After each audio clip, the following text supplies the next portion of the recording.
Good morning Odisha. तो आज हूँ अगस्ट 29 शुक्रवार। तो चलते जाना आज दिन टॉप 10 ब्रेकिंग न्यूज। पूर्व वीडियो गोटे लाइक कर चैनल को सब्सक्राइब कर पाखर बेल आइकन दबे ऑल पर ऑन कर रखु जहाँद्वारा जब भी जेकोसी लेटेस्ट ब्रेकिंग न्यूज आपण मैंने चैनल माध्यम पाइपर। तो चलते आउट नगर वर्तमान खबर उपर नजर बढ़ चाषी पंजीकरण अवधि। चाषी पंजीकरण अवधि बढ़ एने बुधवार मुख्यमंत्री मोहन चरण माझी सूचना देते। तेबे केते दिन बढ़ खूब शीघ्र घोषणा हेबो बोली से कहिसेंती। आउ सप्ताहे बढ़ाइबाकू प्रस्ताव देइथिले उपमुख्यमंत्री केबी सिंहदेव। उपमुख्यमंत्री प्रस्ताव को ग्रहण करा जायछि बोली से कहिसेंती। खूब शीघ्र घोषणा हेबो बोली मुख्यमंत्री कहिसेंती। परवर्ती खबर। गणेश चतुर्थी रे देशवासी को शुभेच्छा जणाइले प्रधानमंत्री। प्रधानमंत्री नरेंद्र मोदी बुधवार गणेश चतुर्थी अवसर में देशवासी को शुभेच्छा जणाइछन्ती। सोशल मीडिया प्लेटफॉर्म एक्स रे एक पोस्ट रे प्रधानमंत्री पवित्र अवसर में समस्त मंगल एवं समृद्धि कामना करिसेंती। से लिखिसेंती आपण मानकु समस्त को गणेश चतुर्थीर बहुत बहुत शुभकामना। परवर्ती खबर। पूर्वतन बीजेडी सांसद पिनाकी मिश्र नाँ सांघातिक अभियोग। पूर्वतन बीजेडी सांसद पिनाकी मिश्र नाँ सांघातिक अभियोग आसी। आर्थिक हेरफेर मनी लॉन्ड्रिंग भली संगीन अभियोग होता विभिन्न गणमाध्यम खबर प्रकाश पाई। संसद में देश सुरक्षार गुप्त तथ्य नहीं प्रश्न पचार अभियोग होती। सन्देहजनक संपत्ति कारोबार, ट्रस्ट नाँ विदेश टंका आनिबा, न्यूक्लियर बुड़ा जहाज मिसाइल सिस्टम संपर्कित तथ्य पचार अभियोग होती। परवर्ती खबर। रेल स्टेशन रे बड़ अघटन। कटक रेल स्टेशन में बड़ अघटन भुशुड़ा। रेल स्टेशन प्लाटफर्मर छात नवीकरण काम चलुवा बेले भुशुड़ी पड़ा छात। प्लाटफर्म 1 और 2 रे भुशुड़ा निर्माणाधीन छात। प्राय 50 मीटर पर्यंत छात भुशुड़ुवा सूचना मिली। रेल धड़ा उपर पड़ी भुशुड़ी पड़ा छात जहाँ जो किसी ट्रेनर यातायात विलंब होता सूचना मिली। परवर्ती खबर। कालिया मंदिर में पुणी किए कैमेरा धरी पशिला गर्भगृह में फटो उठाउता बेले धरा पड़गले।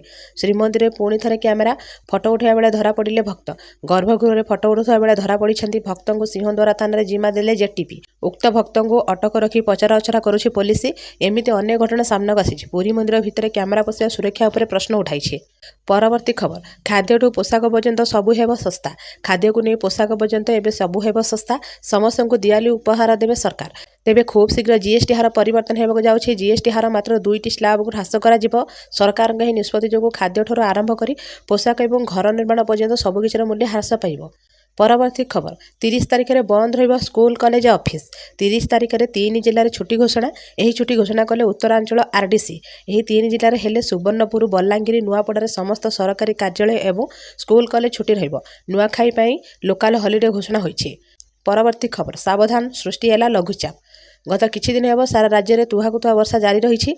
ओडिशा उपकूल और बंगोपसागर में लघुचाप क्षेत्र सृष्टि होता बेले वर्षार प्रभाव वृद्धि पाई। तेबे लघुचाप प्रभाव में राज्य में 30 तारिख जाए प्रबल वर्षा लगी रहिबो। परवर्ती खबर। एणिकी बन्या बात्यारे नष्ट हेबनी रास्ता। विज्ञप्ति प्रकाश कले सरकार। विपर्यय प्रतिरोधक रास्ता हेब मुख्यमंत्री सड़क एने विधिवत विज्ञप्ति जारी कले राज्य सरकार। ग्राम्य उन्नयन विभाग पक्षर रेजुलेशन प्रकाश पाई। 5 वर्ष निर्माण हेब 500 किमी गाँ रास्ता।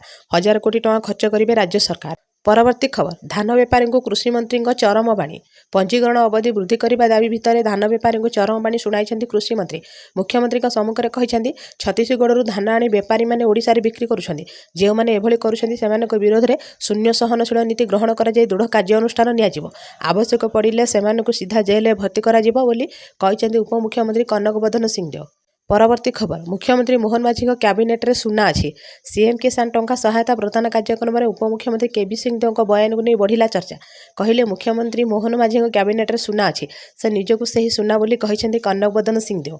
परवर्ती खबर। भारत आणिब S-500 रूस देला हाईटेक हथियार ऑफर। S-400 यार शक्ति केते तार ऑपरेशन सिंदूर समय सारा विश्व देखि सारी। पाकिस्तान सब मिसाइल और ड्रोन को केमिति आकाशमार्ग ही ध्वंस कर देइथिला ताहार दृश्य एबे भी आखिर लिभिनी। रूस आसित S-400 भारतर सुदर्शन चक्र पालाथिबा बेले एबे आउ एक हाईटेक अस्त्र ऑफर देइछि रूस।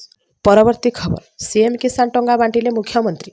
चाषी अकाउंट को आसला टंका नुआखाई पर्वर सीएम किसान सहायता राशि प्रदान कर मुख्यमंत्री मोहन माझी। पश्चिम ओडिशार गणपर्व नुआखाई अवसर में भेटिदेले सरकार। यही अवसर में मुख्यमंत्री मोहन माझी अभिभाषण देवा समय पूर्व सरकार को मारी तेरछा बाण। बीजेपी सरकार आसिया पर बढ़ी चाषी आय। बीजेडी सरकार देश में तल आड़ू 2 नंबर में थिला ओडिशा। ପରବର୍ତ୍ତୀ ଖବର ସୂର୍ଯ୍ୟ ମନ୍ଦିରରେ ଶ୍ରୀଲଙ୍କା ମିଡ଼ିଆ ଟିମ୍ ବୁଧବାର ପୂର୍ବାହ୍ନରେ ଶ୍ରୀଲଙ୍କା ମିଡ଼ିଆ ଟିମ୍ କୋଣାର୍କ ସୂର୍ଯ୍ୟ ମନ୍ଦିର ପରିଦର୍ଶନ କରିଛନ୍ତି। ପ୍ରଥମେ ବ୍ୟାଖ୍ୟାନ କେନ୍ଦ୍ରରେ କିଛି ସମୟ ଅତିବାହିତ କରି ପରେ ସୂର୍ଯ୍ୟ ମନ୍ଦିର ପରିସରକୁ ଯାଇଥିଲେ। ସୂର୍ଯ୍ୟ ମନ୍ଦିର ବିଭିନ୍ନ ସୂକ୍ଷ୍ମ କାରୁକାର୍ଯ୍ୟ ଏବଂ ପ୍ରତିମୂର୍ତ୍ତି ଟିକ୍ନିକ୍ ଭାବେ ବୁଲି ଦେଖିଥିଲେ। ଏହି ଗସ୍ତ ସମୟରେ ଅତିରିକ୍ତ ଜିଲ୍ଲାପାଳ ଶରଚନ୍ଦ୍ର ବେହେରା, ପୁରୀ ଜିଲ୍ଲା ସୂଚନା ଓ ଲୋକସମ୍ପର୍କ ଉପନିର୍ଦ୍ଦେଶକ ସନ୍ତୋଷ ସେଠୀ, କୋଣାର୍କ ପର୍ଯ୍ୟଟନ ଅଧିକାରୀ ଅମିୟ କୁମାର ସେଠୀ, କୋଣାର୍କ ପ୍ରମୁଖ ବରିଷ୍ଠ ଅଧିକାରୀ ଉପସ୍ଥିତ ଥିଲେ। ପରବର୍ତ୍ତୀ ଖବର ଘଟଗାଁ ମା ତାରିଣୀ ପୀଠ ସମନ୍ୱିତ ବିକାଶ କାର୍ଯ୍ୟ ସମ୍ପର୍କରେ ସମୀକ୍ଷା କଲେ ମୁଖ୍ୟମନ୍ତ୍ରୀ। ଲୋକସେବା ଭବନରେ ମୁଖ୍ୟମନ୍ତ୍ରୀ ଶ୍ରୀ ମୋହନ ଚରଣ ମାଝୀ ଘଟଗାଁ ମା ତାରିଣୀଙ୍କ ପୀଠର ସମନ୍ୱିତ ବିକାଶ କାର୍ଯ୍ୟ ସମ୍ପର୍କରେ ସମୀକ୍ଷା କରିଛନ୍ତି। ସୂଚନାଯୋଗ୍ୟ ଯେ ଘଟଗାଁ ମା ତାରିଣୀ ମନ୍ଦିର ବିକାଶ ଓ ସୌନ୍ଦର୍ଯ୍ୟକରଣ କାର୍ଯ୍ୟ 59 ଏକର ପରିମିତ ଅଞ୍ଚଳରେ କାର୍ଯ୍ୟକାରୀ କରାଯାଉଛି। ଏଥିପାଇଁ 215 କୋଟି ଟଙ୍କା ବିନିଯୋଗ କରାଯିବ। ଏହି ବୈଠକରେ ମନ୍ଦିରର ଚତୁଃପାର୍ଶ୍ୱ ଅଞ୍ଚଳର ବିକାଶ ସମ୍ପର୍କରେ ସ୍ଥାନୀୟ ବୁଦ୍ଧିଜୀବୀଙ୍କ ମତାମତ ନିଆଯାଇଥିଲା। ଭକ୍ତ, ଶ୍ରଦ୍ଧାଳୁ ଓ ସ୍ଥାନୀୟ ଲୋକଙ୍କ ସୁବିଧାକୁ ଦୃଷ୍ଟିରେ ରଖି ସମସ୍ତ ଉନ୍ନତିମୂଳକ କାର୍ଯ୍ୟ କରାଯିବ ବୋଲି ବୈଠକରେ ମତ ପ୍ରକାଶ ପାଇଥିଲା। ପରବର୍ତ୍ତୀ ଖବର କଂଗ୍ରେସ ଆର୍ଜେଡି ସହ ମିଶି ଲୋକମାନଙ୍କୁ ଭ୍ରମିତ କରୁଛି। ଦେଶର ଜରୁରୀକାଳୀନ ପରିସ୍ଥିତି ଲାଗୁ କରିଥିବା କଂଗ୍ରେସର ଲୋକମାନେ ବିହାରରେ ଆର୍ଜେଡି ସହିତ ମିଶି ଭୋଟ ଚୋରିର ମିଛ ପ୍ରଚାର କରି ବିହାର ଏବଂ ଦେଶର ଲୋକମାନଙ୍କୁ ଭ୍ରମିତ କରୁଛି। ଜଙ୍ଗଲରାଜ ସମୟରେ ବଞ୍ଚିତ ଏବଂ ପୀଡ଼ିତଙ୍କ ଅଧିକାର ଚୋରି କରିଥିବା ଲୋକମାନେ ଆଜି ଭୋଟ ଚୋରିର ମିଛ ପ୍ରଚାର କରୁଛନ୍ତି ବୋଲି ବିହାରରେ ବିଭିନ୍ନ କାର୍ଯ୍ୟକ୍ରମରେ ଯୋଗଦେବା ଅବସରରେ କହିଛନ୍ତି କେନ୍ଦ୍ର ଶିକ୍ଷାମନ୍ତ୍ରୀ ଧର୍ମେନ୍ଦ୍ର ପ୍ରଧାନ। ଏହା ଥିଲା ଆଜିର ଟପ୍ 10 ବ୍ରେକିଂ ନ୍ୟୁଜ୍। ଯଦି ଆପଣମାନଙ୍କୁ ଆମ ଭିଡ଼ିଓଟି ଭଲ ଲାଗିଛି ତାହେଲେ ଭିଡ଼ିଓଟିକୁ ଲାଇକ୍ କରିବା ସହିତ ଭିଡ଼ିଓଟିକୁ ସାଙ୍ଗମାନଙ୍କ ସହିତ ବହୁ ମାତ୍ରାରେ ସେୟାର କରନ୍ତୁ। ଆପଣ ଯଦି ଆମ ଚ୍ୟାନେଲ ପାଇଁ ନୂଆ ଅଛନ୍ତି ତାହେଲେ ଚ୍ୟାନେଲକୁ ଏବେ ସବସ୍କ୍ରାଇବ କରି ପାଖରେ ଥିବା ବେଲ୍ ଆଇକନକୁ ଦବାଇ ଅଲ୍ ଉପରେ ଅନ୍ କରି ରଖନ୍ତୁ, ଯାହାଦ୍ୱାରା ଯେବେ ବି ଯେକୌଣସି ଲାଟେଷ୍ଟ ବ୍ରେକିଂ ନ୍ୟୁଜ୍ ଆପଣମାନେ ଆମ ଚ୍ୟାନେଲ ମାଧ୍ୟମରେ ସର୍ବପ୍ରଥମେ ପାଇପାରିବେ। Bureau report, Dino ଯୋଡ଼ିଆ।